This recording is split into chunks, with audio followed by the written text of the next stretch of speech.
En este primer video del curso de probabilidad estadística trataremos los conceptos de espacios muestrales y de eventos.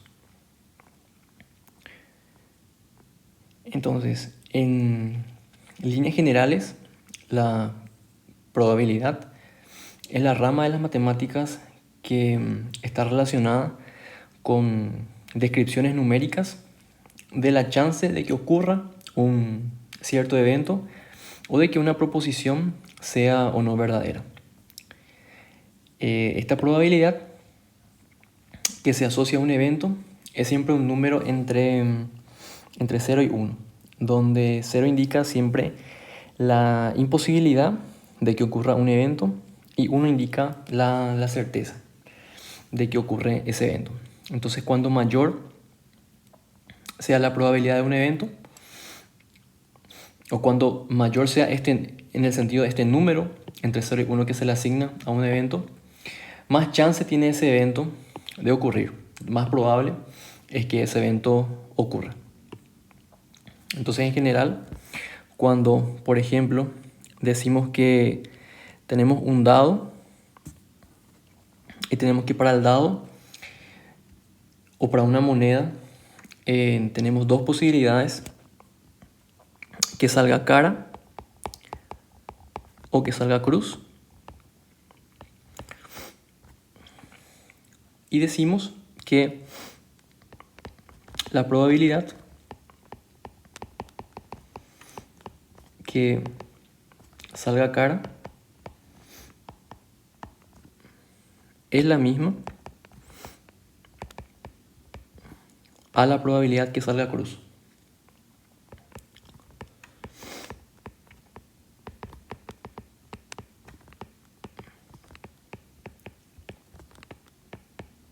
Como esas son las únicas dos posibilidades para este caso, ambas tienen que ser iguales a un medio.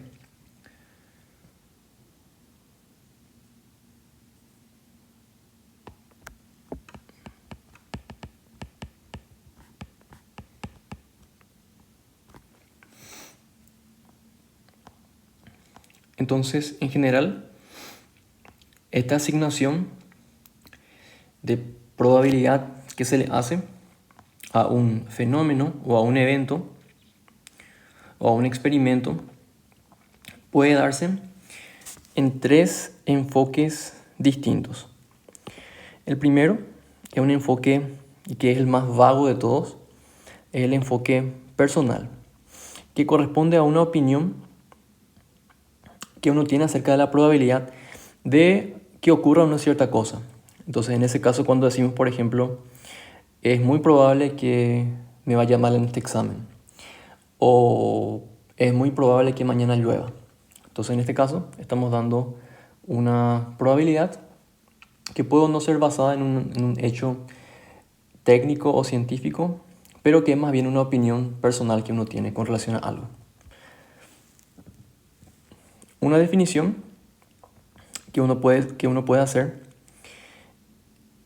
un poco más precisa sobre lo que es la probabilidad tiene que ver con este enfoque frecuentista, que corresponde a la probabilidad de un evento definida por la frecuencia relativa en que ocurre el resultado de ese evento o de un experimento dado, cuando el experimento se repite indefinidamente.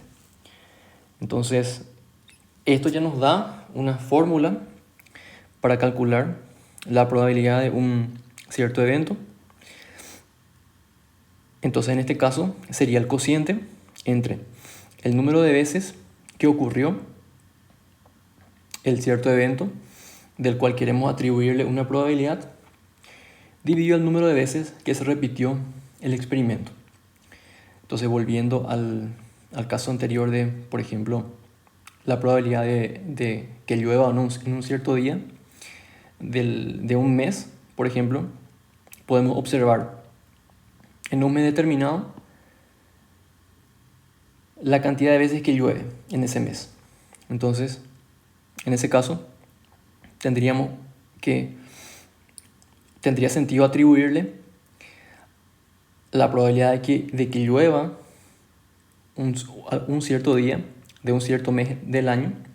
Sería, por ejemplo, el número de veces que llovió en ese mes dividido por el número total de días que tiene ese mes. Entonces, esto es una forma de atribuirle una probabilidad a un cierto evento que corresponde al enfoque frecuentista. Y finalmente tenemos el enfoque clásico, que es atribuye una probabilidad exacta a la ocurrencia o no de un cierto evento basada en un modelo matemático definido. Entonces, en este caso, también tenemos una fórmula y la fórmula corresponde a el número de formas en que ese evento puede darse dividido el número total de resultados posibles del experimento.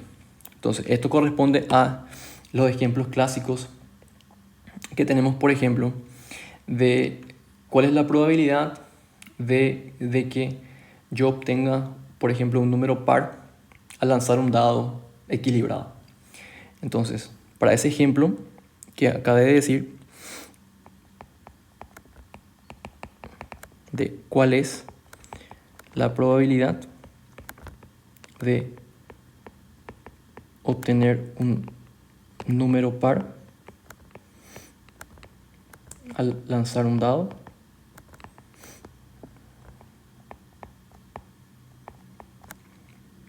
esto sería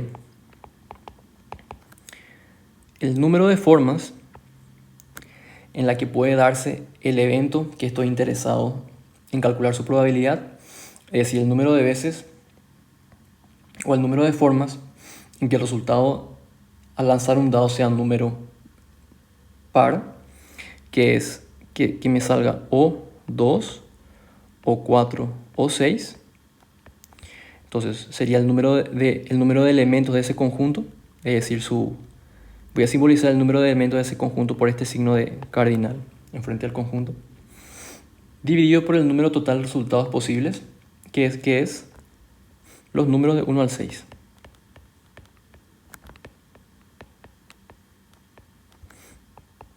Entonces, en este caso también obtengo una probabilidad para este evento de obtener un número par, que es basado en un modelo matemático, que es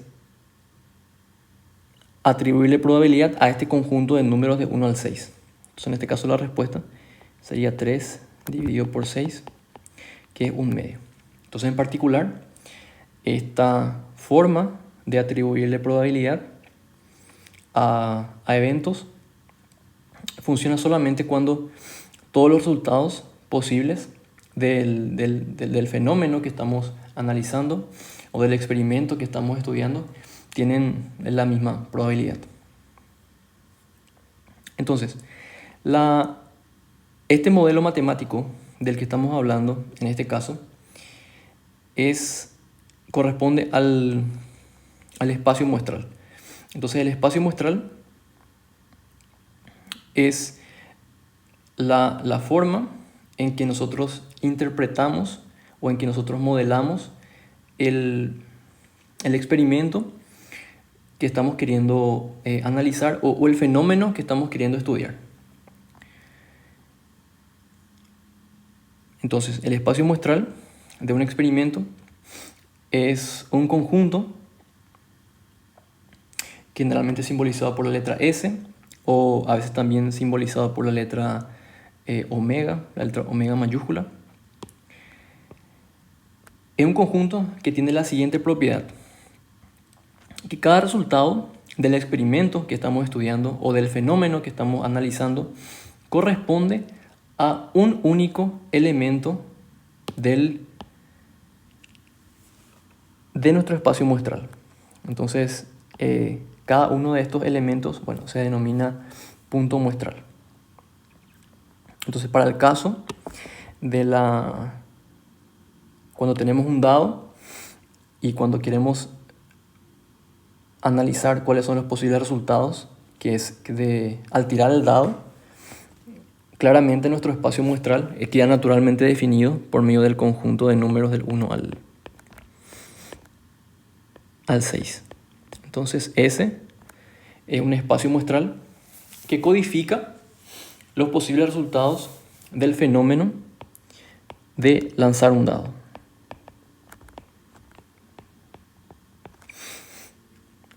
Realizar esta codificación de cada uno de los experimentos o de cada uno de los fenómenos que estamos estudiando es siempre importante para saber el alcance que tiene los resultados que estamos obteniendo. Entonces, claramente cuando lanzamos una moneda, nuestro espacio muestral puede ser el conjunto de las letras C y X, por ejemplo, donde C representa si me sale cara y X representa si me sale cruz. Y así sucesivamente. Entonces, siempre cuando vamos a trabajar con un ejemplo, con un problema, lo primero que tenemos que pensar es cuál es el espacio muestral que estamos asociando a la situación cotidiana que eso nos está presentando. Entonces, si leemos este primer ejemplo y intentamos construir un espacio muestral para este primer ejemplo, que dice que cuando uno tiene un viaje al espacio, se tienen 3 sistemas de cómputos que podemos suponer que son los que están controlando que este viaje se produzca correctamente. Entonces tenemos un sistema de cómputo primario y 2 sistemas de cómputos secundarios que funcionan independientemente y pueden estar funcionando correctamente o tener una falla. Entonces, nosotros queremos analizar todas esas posibles situaciones de si los 3 sistemas de cómputo están o no funcionando en un instante de tiempo determinado. Entonces, el espacio muestral que queda naturalmente definido para este caso puede ser el siguiente. Entonces vamos a considerar, vamos a dar la siguiente notación. Vamos a considerar F cuando el sistema está funcionando, ya sea primario o uno de los secundarios.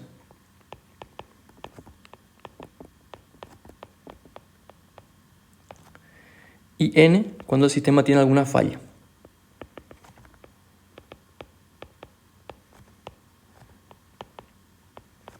No funciona. O si tiene alguna falla. Y como tenemos 3 sistemas, uno primario y 2 secundarios, el número total de posibilidades o de posibles situaciones para este caso va a estar dado por el número total de palabras que existen de 3 letras, donde las letras son la F o la N. Entonces, por ejemplo, la palabra o la secuencia F, F, F podría simbolizar que los 3 sistemas están funcionando correctamente.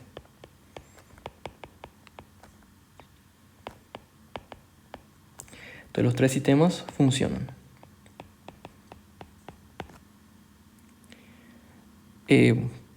Por ejemplo, F, N, N podría simbolizar, o mejor dicho, simboliza exactamente que el sistema primario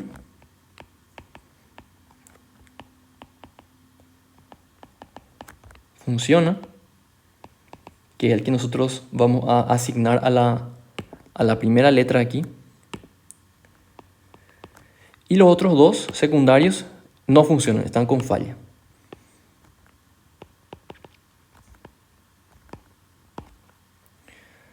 Otro ejemplo más, N,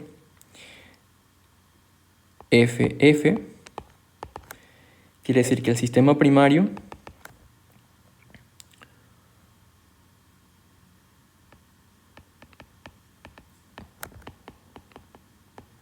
no funciona. Y en este caso, los 2 secundarios sí funcionan.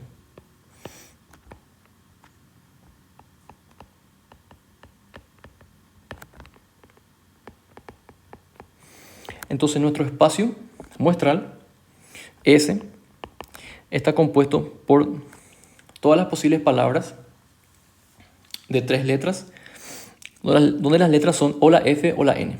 Entonces, si escribimos todas las posibilidades, obtendríamos, entonces, por hacer F, F, F, F, F, N, F, N, F, F, N, N, N, F, F, N, F, N, N, N, F y N, N, N. Entonces, 8 elementos tiene nuestro espacio muestral en este caso, y es fácil de darse cuenta que a cualquier posible resultado de nuestro experimento o a cualquier posible observación que hagamos del estado de funcionamiento de esos 3 sistemas de cómputos, corresponde a un único elemento de nuestro espacio muestral. Entonces, ahora que tenemos nuestro espacio muestral definido, ¿qué tipo de preguntas podemos hacernos con relación a este espacio muestral o con relación a la situación que estábamos observando? Entonces, por ejemplo, podemos preguntarnos, y esto es un ejemplo, podemos preguntarnos ¿cuál es la probabilidad que algún sistema esté funcionando?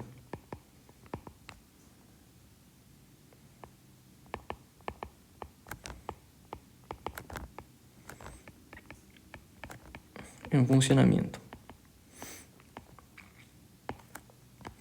Entonces, el hecho de que algún sistema esté en funcionamiento corresponde a los siguientes elementos de nuestro espacio muestral.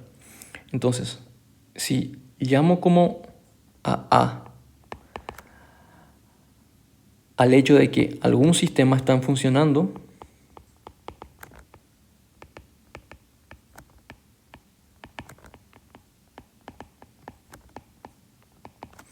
entonces yo tengo que A corresponde a todos los elementos, de hecho, del espacio muestral que tienen por lo menos una F. Entonces, de hecho, son todos los elementos del espacio muestral menos este único elemento NNN que corresponde al hecho de que ninguno de los 3 sistemas esté funcionando. Entonces, en ese caso, bueno, sería todos los elementos del espacio muestral menos ese último elemento NNN. N y NNF. Entonces, como ya estamos diciendo varias veces, esto corresponde a un subconjunto del conjunto del espacio muestral. Y a los conjuntos del espacio muestral son los objetos a los que le atribuimos una probabilidad. Entonces, en este caso, este evento A, que corresponde al subconjunto de S, que le incluye a todos los elementos menos el elemento NNN, es un evento del espacio muestral por ser un subconjunto del espacio muestral, y uno le podría asignar a eso una probabilidad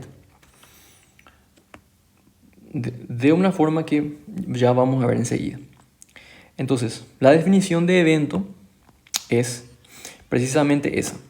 Es todo subconjunto de un espacio muestral. A eso se le denomina evento.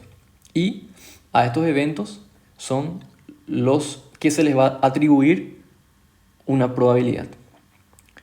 Entonces, el conjunto vacío, que es el conjunto que no tiene ningún elemento, también es un subconjunto del espacio muestral. Entonces, también es un evento y se le llama evento imposible.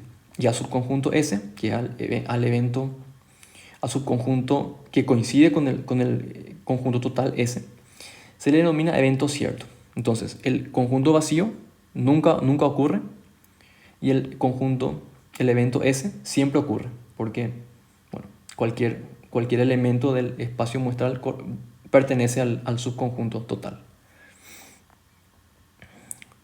Entonces, para practicar, podemos considerar los siguientes eventos. El sistema primario es funcional. El sistema primario de respaldo, el primer sistema de respaldo es funcional y el segundo sistema de respaldo es funcional. Entonces, cada uno de estos tres eventos corresponde a un subconjunto de nuestro conjunto que habíamos definido arriba de los posibles resultados de esta situación.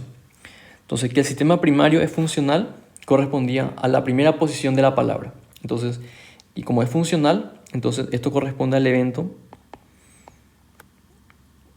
conformado por los siguientes elementos. Entonces, el primer sistema es funcional, entonces f, y los demás pueden ser cualquier cosa. Entonces tenemos FFF, FNF, FFN y FNN. Entonces, ese evento corresponde al evento que el sistema primario es funcional. Que el primer sistema de respaldo sea funcional, eso correspondía a la segunda posición. Que la segunda posición sea F y la primera y la tercera puede ser cualquier cosa. Entonces tenemos que ese evento está formado por los siguientes elementos: F, F, F, F, F, N, N, F, perdón, N, N, F, F y N, F, N. Y el tercer evento corresponde al segundo sistema de respaldo funcional, es decir, la tercera posición de nuestra palabra sea F.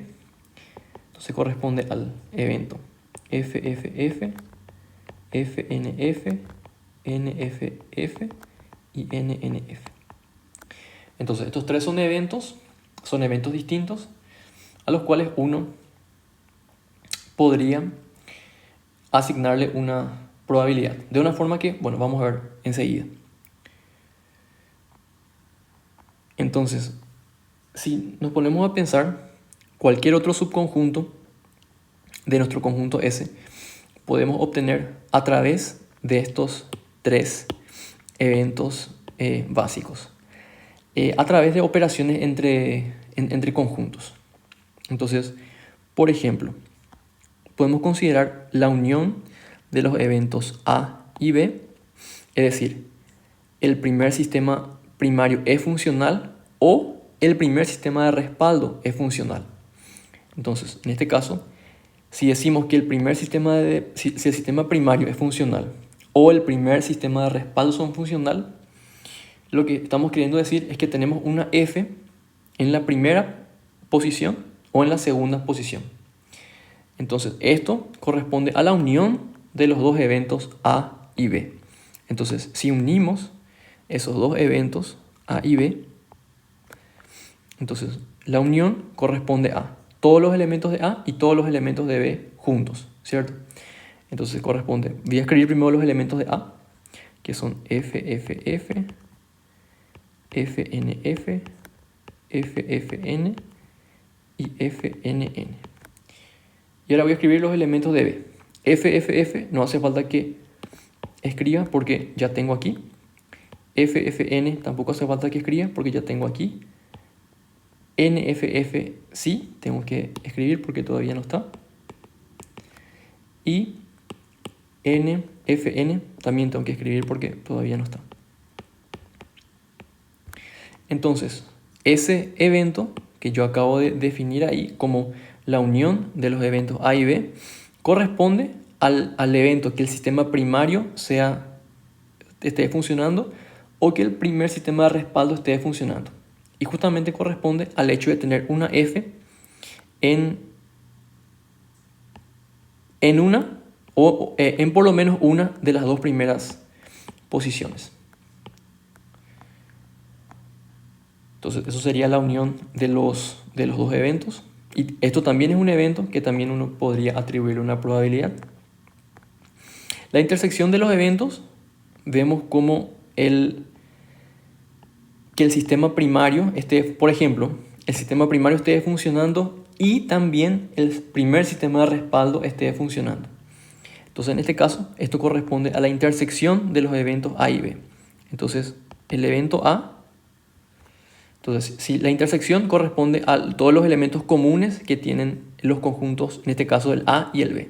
Entonces, si nos fijamos quiénes son los conjuntos A y B, nos damos cuenta que el conjunto A y B tiene dos elementos que son comunes, que son el FFF y el FFN. Entonces, la intersección corresponde a esos dos elementos y de hecho corresponde a la definición de que el sistema primario y el primer sistema de respaldo sean funcionales, que son los casos en los que las primeras dos posiciones sean ambas F y la tercera puede ser cualquier cosa. Entonces, en ese caso es la intersección de eventos. El complemento de eventos es cuando consideramos todos los elementos que no pertenecen a un cierto evento dado. Entonces, eso se representa por S con este símbolo. A veces también se representa como C elevado a la C. O a veces también podemos representar como el conjunto total menos el conjunto que estamos queriendo calcular el complemento. Entonces, en este caso, como el conjunto C era el conjunto que tenía la tercera posición igual a F, que en este caso era esto, es decir, la tercera posición siempre tenía que ser F, el complemento de ese conjunto corresponde a todos los elementos de S cuya última posición no es F, o sea, es N. Entonces, eso sería, en este caso, igual a el conjunto formado por los elementos FFN, FNN, NFN y NNF. En este caso, las operaciones de conjuntos también se pueden combinar. Entonces, en este caso estamos haciendo primero la unión de los elementos A y B y intersectamos con el complemento del evento C. Entonces, en palabras, esto quiere decir que el sistema primario o el primer sistema de respaldo funciona, que es lo que corresponde a la unión de A y B, pero, que en este caso tenemos que entender como I, ¿cierto? Pero, además, el segundo sistema de respaldo no funciona, que es lo que corresponde al complemento del evento C. Entonces, en este caso, sería la unión de A y B, que es el evento que ya habíamos calculado hace rato, que es ese primer evento, que es ese evento que tenemos ahí, que tenemos que intersectar con el evento, que voy a hacer un poco más chico para poder hacer visualmente nomás, que tenemos que intersectar con el evento C complemento, que es este evento que tenemos acá. Entonces, si hacemos esa intersección de esos dos eventos, el evento C correspondía a los que tenían N en la última posición. Tenemos que los elementos de acá que corresponden a N son que corresponden a C complemento, son este y este. Entonces, ese conjunto corresponde al evento F formado por los elementos FFN, FNN y NFN.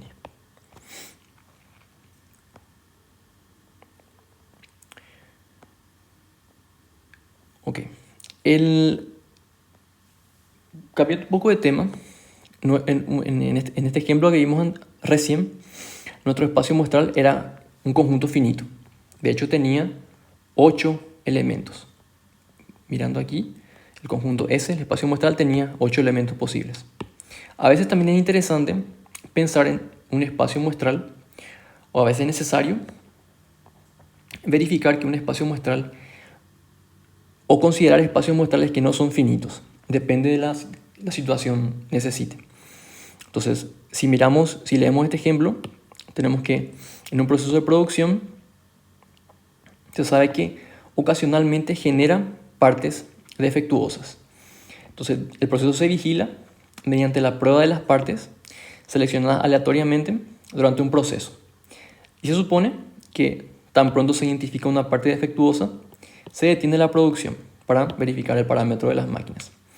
Y se interesa estudiar cuántas partes uno tiene que analizar hasta identificar la primera parte defectuosa. Entonces, ¿cuáles son los posibles resultados de este experimento?